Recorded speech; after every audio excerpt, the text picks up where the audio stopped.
কুয়া নিয়ে কত গল্প শুনেছি। শুনেছি আগে নাকি এখানে এক রাজার কন্যা এসে গোসল করত। কালের বিবর্তনে এখন আমাদের ঠাঁই হয়েছে এখানে। কিন্তু এত বড় ঘন্টাটার কাজ কি, সেটাই আজ অব্দি বুঝলাম না আমি। কি রে দিদি ভাই, তুই একা একা এই কুয়ার ধারে কি করছিস? আমি এসেছিলাম তোমাকেই খুঁজতে। কোথায় গিয়েছিলে তুমি সকাল সকাল? এই একটু গাঁয়ের দিকে গিয়েছিলাম রে দিদি ভাই, কটা চাল কিনে নিয়ে এলাম। রাত নেমে গেলে তো এই জঙ্গলের রূপ পরিবর্তন হয়, তাই দিনের আলো থাকতেই সব কাজ মিটিয়ে নিলাম। সত্যি এক আশ্চর্য বিষয় না দাদি, আমরা দুজন মেয়ে মানুষ এই জঙ্গলের মাঝে টিকে গেলাম।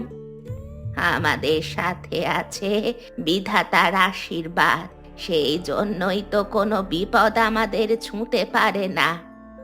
আচ্ছা দাদি, এই ঘন্টাটা কিসের জন্য রাখা হয়েছে এখানে? এটা রাখা হয়েছে যদি কখনো জঙ্গলে কোনো বিপত্তি দেখা দেয়, তবে এই ঘন্টা বাজালে সকল গ্রামবাসী ছুটে আসবে আর সবাই সতর্ক হয়ে যাবে। ওহো, তাই বলো? আমি আরো ভেবে মরছি এই ঘন্টাটার কাজ কি তাই নিয়ে। এত ভাবতে হবে না, আকাশের অবস্থা ভালো নয়, যে কোনো সময় বৃষ্টি শুরু হতে পারে। এই বর্ষাকালে সারা দিন বৃষ্টি হয়। চল, আমাদের বাকি কাজগুলো সেরে ফেলি। হ্যাঁ হ্যাঁ, তাই চলো।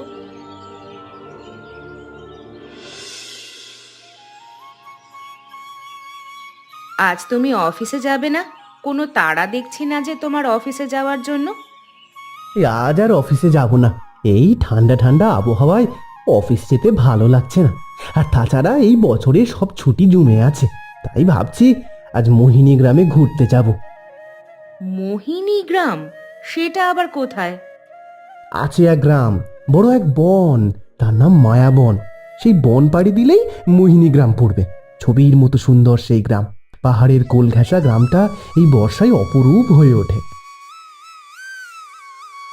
ইট পাথরের এই শহরে বড্ড একঘেয়ে লাগছে, তাই ভাবলাম সবাইকে নিয়ে একটু ঘুরে আসি। হ্যাঁ, আজই যাব বাবা। তোমার প্রয়োজনীয় জিনিসপত্র ব্যাগ সব গুছিয়ে নাও দেখি। ঠিক আছে। এমনিতেই বনের মাঝখানে থাকি আমি আর আমার দাদি। এর মধ্যে আবার এই বর্ষার সময় এলে সারাদিন ঘরে থাকতে হয়, একটু বাইরে বেরোবার উপায় পর্যন্ত নেই। কি রে দিদি ভাই, আকাশের দিকে চেয়ে একা একা কি বলছিস রে? কি আর বলবো দাদি, একে তো থাকি জঙ্গলের মাঝে একা একা, তার উপরে এই বৃষ্টি বাদলের দিনে কোথাও বেরোতে পারি না। কোথায় আর যাবি, আমাদের তো নিজের কোনো জায়গা নেই রে দিদি ভাই। সেই জন্যই তো এই জায়গাটা পড়েছিল বলে আমাদের বসবাসের উপযোগী করলাম। নিজস্ব থাকার জায়গা নেই বলে আজ এই জঙ্গলের মাঝে থাকতে হয়, তার উপর আকাশে মেঘ দেখলে আমার একটুও মন ভালো লাগে না।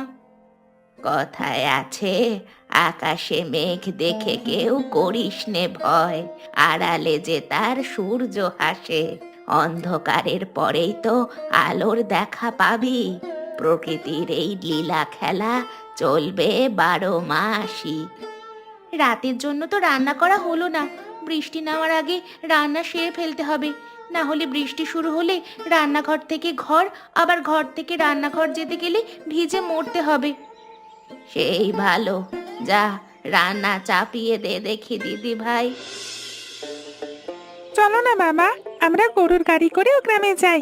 আমি কখনো গরুর গাড়িতে চড়িনি, আজকে আমাকে গরুর গাড়ি করে নিয়ে চলো না। শুনেছি অনেক দূরের পথ, এর মধ্যে আবার গরুর গাড়ি করে গেলে তো অনেকটা সময় লেগে যাবে। এদিকে আকাশের অবস্থা বেশি ভালো দেখছি না, যখন তখন বৃষ্টি নামতে পারে। ও বাবা, ও বাবা, চলো না গরুর গাড়িতে করে যাই। ঠিক আছে বাবা, আমার সোনা বাবা। আমার সোনা বাবা আমার কাছে আবদার করেছে, আর আমি কি তা না রেখে থাকতে পারি বাবা? এই গরু গাড়ি, এদিকে এসো তো। মোহিনী গায়ে যাবে নাকি? বেশ, চলো তবে। এসো এসো, সবাই গরুর গাড়িতে উঠে বসো। আয় বাবা আয়। আমি বাড়ি ফিরে আমার সব বন্ধুদেরকে বলবো আমি গরুর গাড়িতে করে ঘুরেছি। ঠিক আছে বাবা, বলিস। আচ্ছা, এই লোকগুলোকে আমার কেমন যেন লাগছে। তাড়াতাড়ি গাড়িতে চড়ে বস বাবা। হ্যাঁ হ্যাঁ চলো। এই নে বাবা, যেতে যেতে বাদাম আর চানাচুর ভাজা খা। আবহাওয়া দেখে তো মনে হচ্ছে বৃষ্টি নামলো বলে। আমারও তাই মনে হচ্ছে বৃষ্টি নামলে আমরা মোহিনী গ্রামে পৌঁছাতে পারবো তো মা? জানি না রে বাবা, সামনেই তো আবার বিশাল বড় মায়া বন। এই বন পার হলে তবেই না সেই গ্রাম। আমার কেমন যেন অস্বস্তি হচ্ছে। এই যা, ঠিক যা ভেবেছিলাম তাই হলো। এখন এই মাটির রাস্তায় বৃষ্টি হলে গরুর গাড়ি চলবে কি করে কে জানে।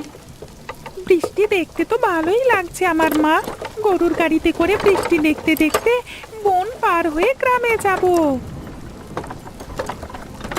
কি গো, গাড়ি যে থেমে গেল, কি হলো কি? সবাইকে নামতে হবে। এই বৃষ্টি দিয়ে গাড়ি আর সামনে এগোবে না। তাছাড়া রাস্তায় কাদা হবার কারণে গাড়ি নিয়ে আর সামনে যাওয়া সম্ভব হবে না। সে কি, এখন এই বৃষ্টি মাথায় আমরা যাব কোথায়? তবে গাড়িতে বসে একটু অপেক্ষা করে দেখি, বৃষ্টি থামলে আমরা নিজেরাই পায়ে হেঁটে বন পার হব।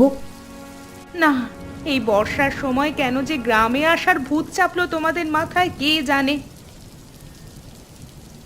বৃষ্টির দিকে চেয়ে আর মনে কি ভাবছো দাদিজি? না রে দিদি ভাই, তেমন কিছু ভাবছি না। এই বৃষ্টি দেখলেই আমার পুরনো সব স্মৃতি মনে পড়ে যায়। কিসের স্মৃতি দাদিজি? এমনই এক বর্ষার দিনে আমি বারান্দায় বসেছিলাম, পাশেই তোর মা তোকে কোলে নিয়ে ঘুম পাড়াচ্ছিল।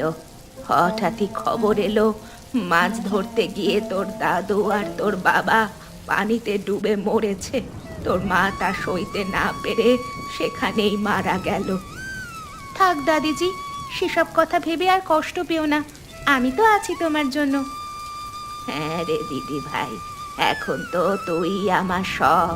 সেদিনের সেই ঘটনাটার পরে তোর দাদুর ভাই আমাদের জমি জমা সব কেড়ে নিয়ে বাড়ি ছাড়া করেছিল আমাদের।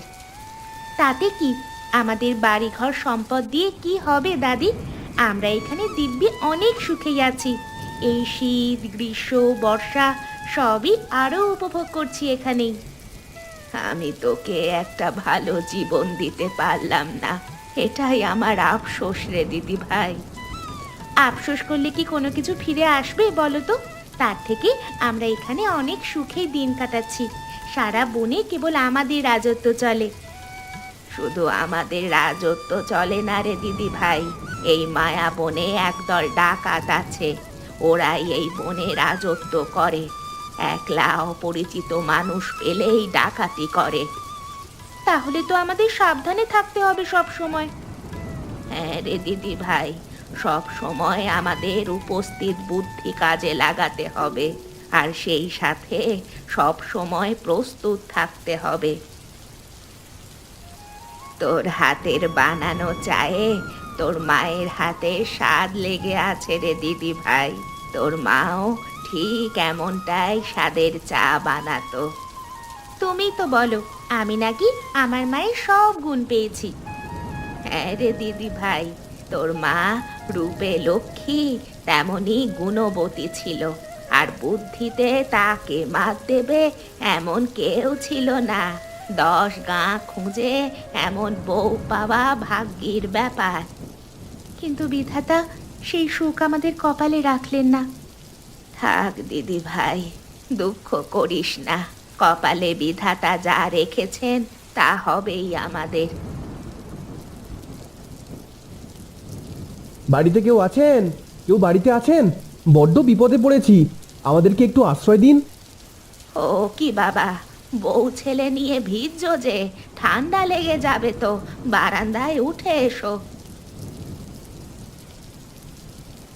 দিদি ভাই, তাড়াতাড়ি ঘর থেকে একটা গামছা এনে দে, আর ওদের কিছু গরম কাপড় দে। এই বৃষ্টিতে এভাবে কেউ ভেজে নাকি? আর বলবেন না মাঝি, আমরা মায়াবন পার হয়ে মোহিনী গ্রামে যেতে চেয়েছিলাম ঘুরতে, তা পথমধ্যেই বৃষ্টির জন্য আটকে পড়লাম। সে বুঝেছি, আগে সবাই জামা কাপড় পাল্টে নাও দেখি। আর তোমার ছেলেটা যে শীতে কাঁপছে, ওর মাথাটা আগে মুছে দাও। উফ, এখানে এসে যেন স্বস্তির নিঃশ্বাস ছাড়লাম। না হলে পথে তো কয়েকজন লোক আমাদের পিছু নিয়েছিল। এই বন বড় রহস্যময় বাবা। যাও, সবাই ঘরে গিয়ে জামা পাল্টে এসো আগে। আপনারা আসুন আমার সঙ্গে। আমরা এখানে দাদি নাতনি থাকি, আমাদের আর কেউ নেই আপন বলতে। দুজনের টানাটানির সংসার। তাছাড়া এই বর্ষার মধ্যে তোমাদের জন্য বেশি কিছু জোগাড় করতে পারিনি বাবা। সে কি বলছেন মাঝি? আপনি যে আমাদের এই বিপদের দিনে আশ্রয় দিয়েছেন, আমাদের খেতে দিচ্ছেন, সেটাই তো অনেক। আপনি না আশ্রয় দিলে এই বর্ষার দিনে জঙ্গলে কোথায় যেতাম আমরা? আমরা তো কিচ্ছু চিনিও না সেভাবে। আমি থাকতে কারো কোনো বিপদ হোক, সেটা আমি কখনোই হতে দেব না। আমি বুড়ো মানুষ, এখন আর রান্না বান্না করতে পারি না দাদু ভাই। রান্না বান্না সব এখন আমার এই দিদি ভাই করে। এখানে আছে পনিরের তরকারি আর মাছের তরকারি। কতদিন বাদে আজ আমার বাড়িতে প্রাণ এসেছে মনে হচ্ছে। আগে তো কেবল আমরা দুজনে থেকেছি। সত্যি তো, এই ঘন জঙ্গলের মধ্যে আপনারা একা থাকেন কেন? আমাদের আসল বাড়ি ওই মোহিনী গ্রামে। আমার লোকটা মারা যাওয়ার পরে আমার জেঠজি আমাকে আর আমার নাতনিটাকে বাড়ি ছাড়া করেছে আমাদের সম্পদের লোভে। থাক সেসব কথা, খাবার যে ঠান্ডা হয়ে যাচ্ছে, সবাই খাওয়া শুরু করুন। তাহলে ছোটবেলায় শকুন্তলা দিদি অমন ভয় পেতে বুঝি? বাইরে এমন জঙ্গলে থাকতে কার না ভয় করবে বলো তো? সত্যিই তো, আমি নিজেই এখনো ভয় পাচ্ছি। আর ও তো তখন ছোট্ট ছিল। কি করে যে থেকেছো তোমরা এখানে? ঘরের পেছনে একটা কুয়া আর একটা বড় ঘন্টা দেখলাম। এগুলো কি কাজে ব্যবহার হয় মাঝি? এগুলো আমাদের আত্মরক্ষার জন্য। কোনো বিপদ পড়লে বা জঙ্গলে কোনো অঘটন ঘটলে ওই ঘন্টা বাজালে সবাই ছুটে আসবে। বাহ, বেশ ভালো বুদ্ধি তো। তোমরা বসো, আমি দেখছি। মাইজি, বড্ড বিপদে পড়ে এসেছি। রাতটা আমাদের একটু আশ্রয় দেবেন? আমরা মোহিনী গ্রামে যাব বলে বেরিয়েছিলাম, কিন্তু এই বর্ষায় আটকে গেলাম। আজকেই শহর থেকে একটা পরিবার ওই মোহিনী গ্রামে যাওয়ার পথে আটকে গিয়ে এখানেই আশ্রয় নিয়েছে। তোমরাও এসো তবে। বড্ড উপকার করলেন মাইজি, বড্ড উপকার করলেন। এ কি, এরা কারা? এই লোকগুলোই তো আমাদের আসার পথে আমাদের পিছু নিয়েছিল। আসলে আপনাদের কোথাও একটা ভুল হচ্ছে। আমরা কোনো খারাপ মতলবে আপনাদের পিছু নিইনি। আমরা এই গায়ে নতুন এসেছি তো, মায়াবন পার হয়ে মোহিনী গ্রাম ঘুরে দেখা উদ্দেশ্য। আপনাদের দেখে মনে হলো আপনারা শহর থেকে ঘুরতে এসেছেন, তাই ভাবলাম আপনাদের পিছে পিছে আমরা এই গ্রামে ঢুকবো। আমরা তো এখানের কিছুই চিনি না। রাত তো অনেক হলো, এবারে সবাই ঘুমোতে যাওয়ার দরকার। আমাদের তো থাকার জায়গা কম, তোমরা ওই পাশে আশ্রয় নাও বাবা। ঠিক আছে মাঝি।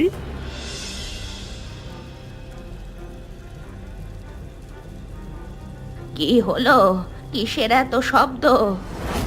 এ কি, ওদের এভাবে বেঁধে রেখেছো কেন? কে কে তোমরা? আরে আমরা হলাম গিয়ে এই মায়া বনের ডাকাত দল। আমরা এই বনের রাজা। ওস্তাদজি, ওরা আমাদের জায়গা নিয়ে নিজের বিপদ ডেকে এনেছে। এখন পালাবে কোথায় তোমরা? এই বুড়িকেও বেঁধে ফেলি, কি বলো ওস্তাদজি? না না, বুড়ি এমনিতেই শ্মশানে যাওয়ার বয়স হয়ে গেছে। বুড়ি আর আমাদের কি করবে? আমি আগেই বলেছিলাম এই লোকগুলোকে আমার বেশি সুবিধার মনে হচ্ছে না। কেউ তখন আমার কথা পাত্তা দিলে না। সেই জন্যই তো এখন খেসারত দিতে হচ্ছে। চুপ, একদম চুপ। বেশি কথা বললে গলা থেকে মাথাটা একেবারে আলাদা করে দেবো এক কোপে। শহর থেকে এসেছিস, সাথে করে কি কি এনেছিস বল। যার কাছে যা আছে সব দিয়ে দে, সোনা দানা সব চাই আমাদের, সব সব। শুধু কি তাই, ব্যাংক ব্যালেন্স যা আছে সব আমাদের নামে করে দিতে হবে। তোদের বাড়িতে খবর দিয়ে মুক্তিপণ আদায় করবো বে। আমাদের বাড়িতে আর কেউ নেই, আমরা সবাই মিলে তো ঘুরতে বেরিয়েছি। বেশ তো, কালকে সকাল হলে তোকে ছেড়ে দেব। শহরে ফিরে গিয়ে আমাদের জন্য 10 লক্ষ টাকা নিয়ে আসবি। এত টাকা আমি কোথায় পাবো? আমি তো সামান্য চাকরি করি একটা। চুপ থাক একদম, বেশি কথা বললে ফল কি হবে জানিস না?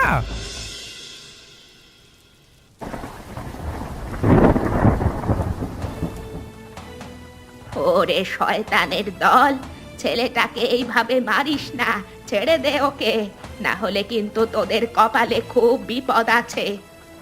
ওকে ওকে ছেড়ে দিন আপনারা, আমরা সব দিয়ে দেব। আমাদের কাছে যা যা আছে সব দিয়ে দেব।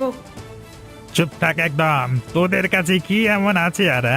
তোর স্বামীকে বল শহরে গিয়ে টাকা জোগাড় করে আনতে। আমার বউ বাচ্চা রেখে আমি কোথাও যাব না।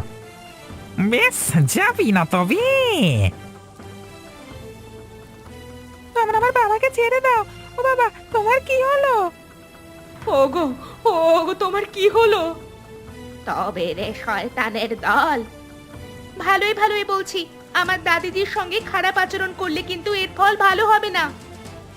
আমরা খারাপ হলে এর ফল কি হতে পারে ভেবে দেখেছিস মেয়ে?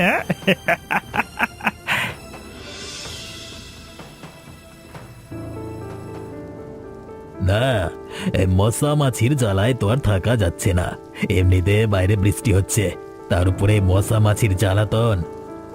এই বুড়ি, কিছু একটা কর তাড়াতাড়ি, নাহলে এই মশার কামড়ে তো জ্বর এসে পড়বে আমাদের। এই আমি কিছু করতে পারবো না, তোরা তোদের কর্মের ফল নিশ্চয়ই পাবি। না, এই বুড়ি দেখছি মরবার পাখনা গইয়েছে। হ্যাঁ ওস্তাদ, বুড়িকে এক ঘাতি শেষ করে দেবো নাকি? না না, এমনিতেই বুড়ি আর বেশি দিন বাঁচবে না। তার উপর মরা মেরে লাভ নেই। তাড়াতাড়ি কি যারা কর বুড়ি, না হলে কিন্তু এবার তোর নাতনির কপালে দুঃখ আছে।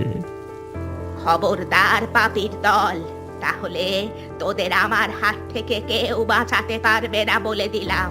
আমার নাতনি একটা ধূপ বানাতে পারে, সেটা বানিয়ে ধোঁয়া দিলেই মশা মাছি সব চলে যাবে। বেশ তো, তাহলে তাই বানা দেখি মেয়ে। কি করে বানাবো শুনি? আমার হাত পা তো সব বেঁধে রেখেছেন আপনারা। বেশ, তবে খুলে দিচ্ছে, কোনো চালাকি নয় বলে দিলাম। দেখছিস তো একজনের কি হাল হয়েছে। বেশি চালাকি করলে সবার হাল এমনই হবে। শম্ভু ভাই, ওর বাঁধনটা খুলে দাও দেখি।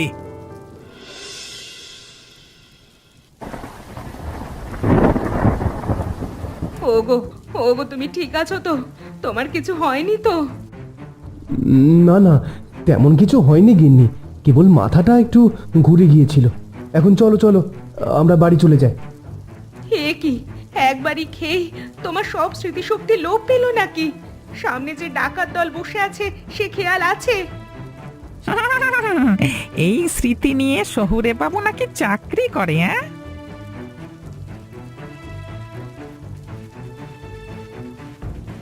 কই, এটা থেকে ধোঁয়া বেরোচ্ছে না তো? এটা কি বানিয়ে এনেছিস তুই মেয়ে? হ্যাঁ, এক্ষুনি ধোঁয়া বের হবে, সবাই এটার কাছে এগিয়ে আসুন।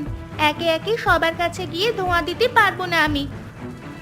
দেখ মেয়ে, তোর মতি গতি কিন্তু আমার ভালো লাগছে না। কোনো চালাকি না। বেশ, তবে মশা মাছি তাড়ানোর দরকার নেই। না, একটু এগিয়ে গেলে ক্ষতি কি? চলো সবাই একটু এগিয়ে যাই থালার দিকে, চলো। মাগো, আমার চোখ গেল, আমার মুখ গেল। শয়তান মেয়ে, আজকে তোর একদিন কি আমার একদিন হয়েছে রে। চোখে দেখলে তবে না আমাকে ধরবে। দাদিজি, সবার বাঁধন খুলে দাও। ওস্তাদজি, আমি যা চোখে দেখতে পাচ্ছি না। জ্বালা করছে, জ্বালা করছে, জ্বালা করছে। আমি আমি আমি আমি আর পাশের দিকে দেখতে পারবো না। চুপ থাক, আমরা এমনিতেই চোখে দেখতে পাচ্ছি না, আর ও পড়ে আছে বাসন দিকে নিয়ে। চুপ থাক, চুপ থাক। মার দিদি ভাই, মার মার, অনেক আমার বাড়ি এসেছে কিনা ডাকাতি করতে। বোঝ বোঝ এবার খেলা। বাবা গো গেলাম গো, আমাদের ছেলেদের বুড়ি আমরা আমরা আমি একবার যদি চোখে দেখতে পাই না তবে তো হল বিহাল করবো, কচু কাটা করবো। চোখে দেখলে তবে না আমাদের ধরবি? আমি তো দেখতে পাচ্ছি একটু একটু। এবারে পালাবি কোথায় তোরা? কেউ ভয় পাবে না, আমার সাথে সাথে এসো, ওরা আর আমাদের ধরতে পারবে না। একটাও যেন পালাতে না পারে, সব কটাকে ধর, আজকে ওদের শেষ দিন। এই ব্যাপার ভাবিজি, আজকে হঠাৎ এত বছর পরে ঘন্টা বাজালে কেন? কি ব্যাপার দাদি, এই লোকটা তোমাকে ভাবিজি বলছে কেন? এই লোকটাই সেই পাপী যে আমাদের সব কেড়ে নিয়েছে দিদি ভাই।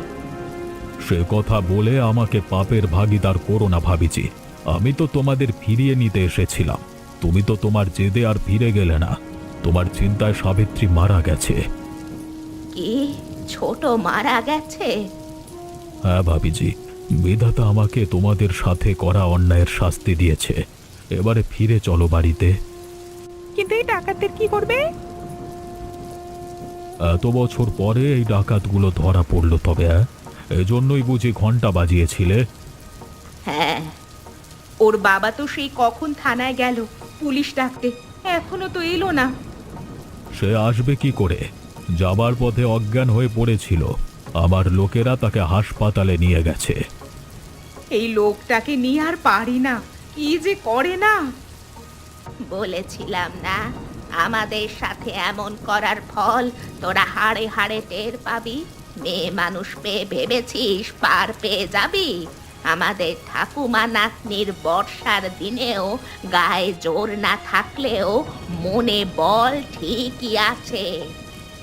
দাদিজি ও নাতনি মিলে এই বর্ষার দিনে ডাকাত মুক্ত করলো এই মায়া বনে। এখন থেকে সবাই নিরাপদে এই বনে ঘুরতে পারবে।